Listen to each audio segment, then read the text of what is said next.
Bale, magkakabit tayo ng intercom dito sa helmet, ano? Pero ang totoo niyan mga bro, nakakabit na ako dito. Ayan, meron lang nag-request sa atin nito mga bro, na followers natin sa Facebook. Pero gagawa tayo ng tutorial dito sa YouTube para mas mahaba. May paliwanag ko sa inyo yung mga gagawin natin. So, ang helmet pala mga nakakabitan natin mga bro, ang helmet na kakabitan natin ay Geely helmet. Ayan. Tapos, ang gagamitin natin na intercom ay yung Blaze na version 2. So, paano nga ba ito ikabit sa helmet, no? Okay, so bago natin umpisahan, kung mahilig po kayo sa mga ganitong video, huwag niyo pong kalimutan mag-subscribe and hit the notification bell para po palagi kayong updated tuwing mag-upload po tayo ng mga panibagong tutorial.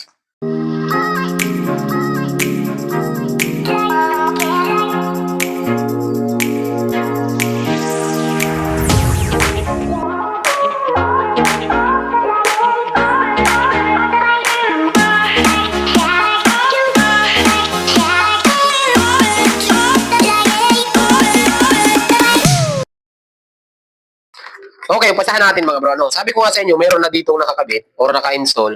So tatanggalin ko muna to. Ito, hindi ko na ipapakita sa inyo. Ay, yung yung helmet natin mga bro, mayroong mga clip yan. So iba't ibang helmet, iba't ibang design, pero halos mayroong mga similarity or pagkakapare-parehas. So dito sa, dito sa Geely mga bro, mayroong mga clip yan. Ayan, bubunutin lang natin to. Ayan. Okay? Tapos tanggalin nyo. Kunin mo yung cellphone, itutok mo sa ginagawa ko. Mas maigi pa. Yan, para mas makita ng mga followers natin. Alright, ito tanggalin din natin. Hugutin nyo lang ito mga bro. Ayan o. Kasi meron naman naka-install dito. Alam niyo kung ano maganda dito mga bro sa Geely. Meron yung speaker po nito, meron siyang lagayan ng speaker. Tapos ito, merong apat na screw dito, tatanggalin natin to. So gamit kayo dito mga bro ng screw na maliit. Ayan. Dapat meron kayong screw na maliit para hindi kayo nahihirapan. So dito sa inyo, ito mga bro. Ayan, may screw dito. Ayan, tatanggalin nyo lang to. No? Bali, apat po ito. Apat yung tatanggalin natin na screw. Nahinsya nyo mga bro, kung medyo mahaba-haba yata yung, baka mahaba yung video natin. Para lang may turo ko sa inyo. Kasi, meron mga nagre-request dito mga followers natin. Kung pwede video kung paano mag-install. Kasi yung iba, hindi marunong. Ayan. So, apat to. Kita nyo ba? Kita ba? Ito. Dito yung dalawa. Tagilid. Tapos nandito yung dalawa kanina. Ayan o. Dito. Ito. Makikita nyo naman yan mga bro. Tapos, dapat, ang nandito dito mga bro, yung screw nyo, dapat maliit lang. Kasi malilit lang yung ano natin. Maliit yan yung, nakikita ba? Maliliit lang yung screw natin. Yung mga Phillips. Yan o. Pagka natanggal nyo to, ayun, tinan nyo, madidi sa simbolo natin yan. Daan-daan lang mga bro kasi, ayun, kalas na. Okay? So, kalas na. Alright? So, dito naman, dito mga bro, ito, may naka-install na kasi dito. Ayan, tatanggalin na lang natin to. Ito yung mga unang intercom natin. Bali, papalitan lang natin to. Tapos, ito yung isa. Ayan o. Okay, so hugutin ko lang mga bro Hugutin lang natin. Madali lang naman ito mga bro. Yung mga ganitong klase. Ayan, hugutin ko lang to Nasaan na yun? Ito yung isa. Ito, yung fittings natin. Tanggalin din natin yan. At ito. Ayan. Okay, ito yung mic natin, microphone. Tapos yung isang speaker. Ito. Ayan, kalas na. Alright? So, kalas na. Ito, buksan natin mga bro. Ito yung intercom na gagamitin natin. Pakita ko sa inyo kung gaano kaganda tong Blaze na ito mga bro. Yung mga intercom natin, hindi pa sira yan. Ay, wag ko nang ipakita. Baka sabihin nyo, naninira tayo. Maganda naman yung intercom na una kasi mura lang. Ito yun, Huwag na. Alright, meron tayong manual. Kapal, Kapal ng manual, Di ba? Kapal. Tapos, ganito ang laman po nito. Ito. Ayan. Buksan natin, Yung microphone natin, dalawa po ito. Meron tayong soft, mayroong hard. So, ano ba yung kaibahan nun? Yung po yung helmet na may full face tayo, tsaka may half face na helmet, di ba? So, mamimili na lang kayo dito. Tapos, nandito yung mga adhesive natin. Kompleto sa adhesive yan. At ito yung pinaka-intercom natin. Ang pangis. Napakaangas, di ba? So, paano ba i-install mga bro? Ganito. Alright. Di ba kalas na natin yung helmet? Kalas na natin. Dito tayo para makita nyo. Yan. Di ba? Kalas na. Ito, yung dalawa dito sa gilid, yung dalawa ito. Parang dapat niya may biglo. Di ba? Ayan, makita nyo yan? Ayan yung kabitan ng ano natin. Yan yung kabitan ng speaker natin. Dalawa po yan. Left and right yan. So, install na natin. Install na natin to.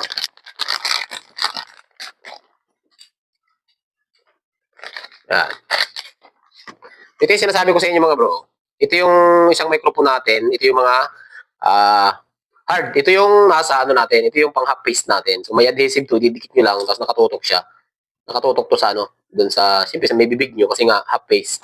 Tapos yung ano naman, yung isang microphone, ito yun. Yan, maliit lang siya. So meron siyang connector para kung gusto nyo palitan. Ito lang yun. Tanggalin nyo lang. Tapos balik. Alright? So paano ba ikabit?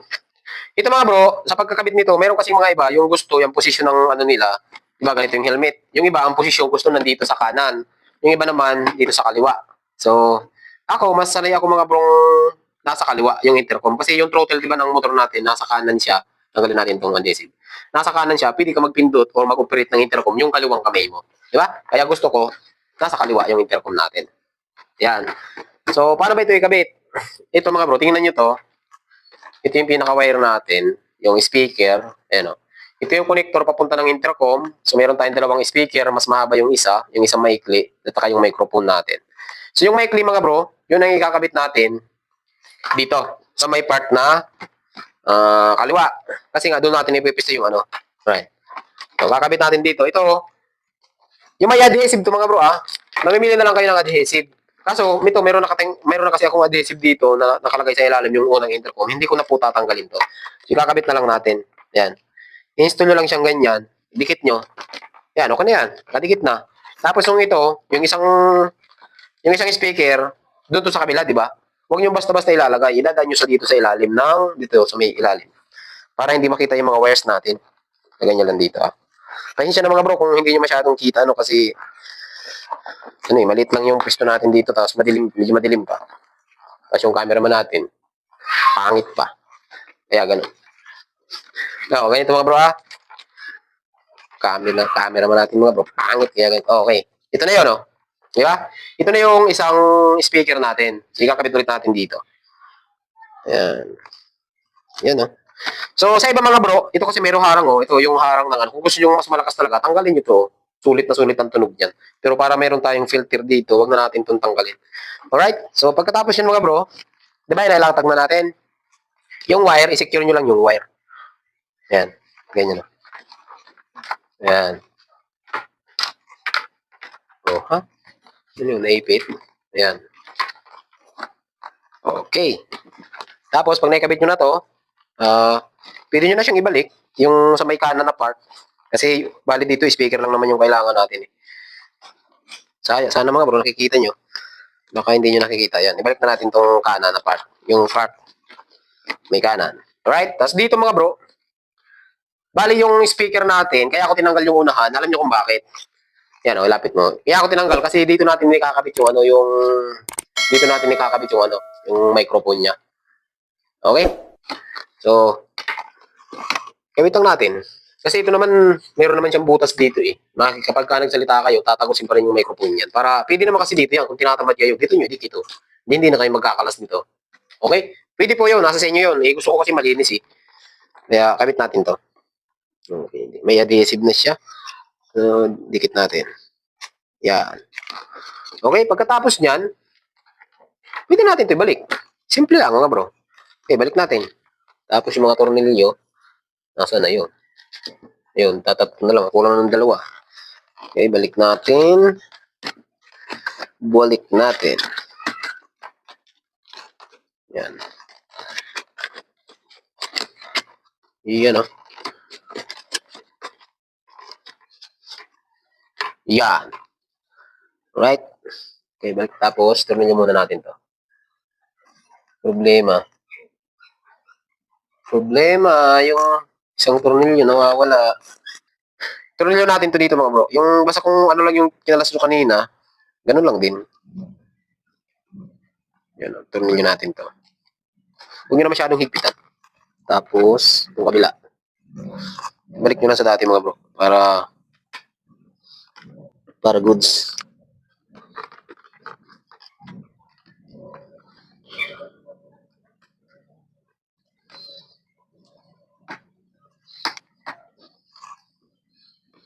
Yan.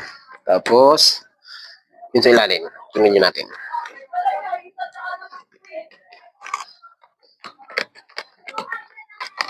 Ang mangyayari dyan mga bro, kapag nakabit nyo lahat, ganito. Ayan o. So, ang gagawin nyo na lang dito, isi-secure nyo na lang yung mga wirings. Pwede nyo itago dito sa mga ilalim. Ayan o. Kasi mahahaba naman ito mga bro. Isiksik nyo lang dyan sa ilalim. Ayan. Isiksik nyo lang. Itago nyo lang siya. Ayan. Itong isa, dito natin idano para hindi masira. Ayan o. Ayan. Alright. Tapos, ganito lang o. Ayan. Alright. Ganun lang mga bro. Ngayon, ang kailangan natin dito is, manatapin natin yung ano. Yung bracket. Dito yan. Ito yung mga adhesive natin. Yan o. Tapos, ito yung ano natin. Ito yung clip. Bali, mayroon tayong dalawang housing ng ano, ay yung bracket ng pinaka-intercom natin. Dalawa yan. Isang adhesive, tapos isang clip. Kaso ang parang ang pangit dito mo, masyado siyang dikit to. Yan o. Parang masisira yung helmet natin. Ayan, bali dito yan. Nakalagay o, kung gusto nyo. Pwede siya dito, pwede dito, dito. Depende sa inyo yan. Sa pagkakabit nito, i-clip nyo lang. Kung gusto nyo yung clip na gamitin, gano'n. I-clip nyo yung ganyan, no? Kaso ang problema, mga bro, parang ano niya, parang masyadong sikip. Kaya ayaw ko nito, ng clip. Ito lang gagamitin ko. Ayan. So, para naman pantay, kunin natin yung isang helmet para gayahin natin kung ano, kung paano yung pwesto para isang sukat lang sila. Okay? Tapos, punasan natin to. Ayan. Kabit muna natin para magaya ko yung pinaka-guide niya. Ayan, ganyan na. So, tingnan natin. Ayan, ganito. Okay? Okay, tanggalin natin to. Kapag okay na, tanggalin nyo tong ano, 3M na double-sided. Kabit natin, oh. At sa habang yan. Okay? So, pag nakakabit na yan, ano nga bro, okay na yan. Ilalapat na lang natin to. Yan, pwede natin ikabit na to dito. Yan. Tapos, ito ay isalansan natin ng ayos yung mga wire para hindi siya magulo. Yan, isalansan natin ng ayos. Yan. Ito okay naman to dito mga bro eh. Yan, ang kailangan lang naman talaga dito is ito. Pasok lang natin to dito. Yan. Okay? Tapos ito, pwede natin itong ipitin. Yan o. Ipit lang siyang ganyan. Kulang-kulang. Yan. Alright? Ganun lang yan, no, bro? Tapos na to. Tapos ito, secure nyo yung mga wire. Ito, to. Kasi nagkalat, to. Secure natin dito sa taas.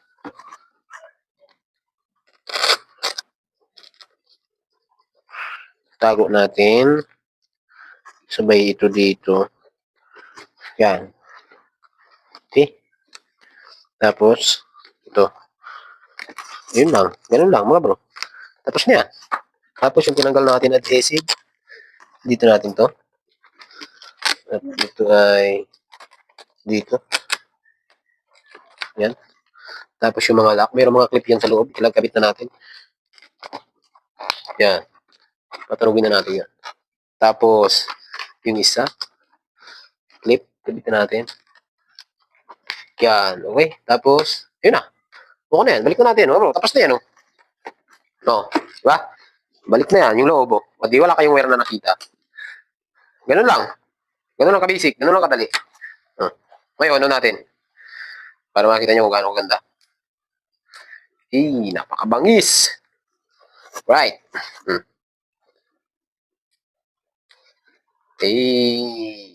Ganun lang mga bro, kadali yung pagkakabit ng intercom dito sa helmet. So kahit wag nyo na siyang dalhin sa kung kani-kanino, napakadali lang din naman mga bro. Yan o. Right? So hanggang dito lang yung video natin. Magandang araw po sa inyong lahat at ride safe lagi.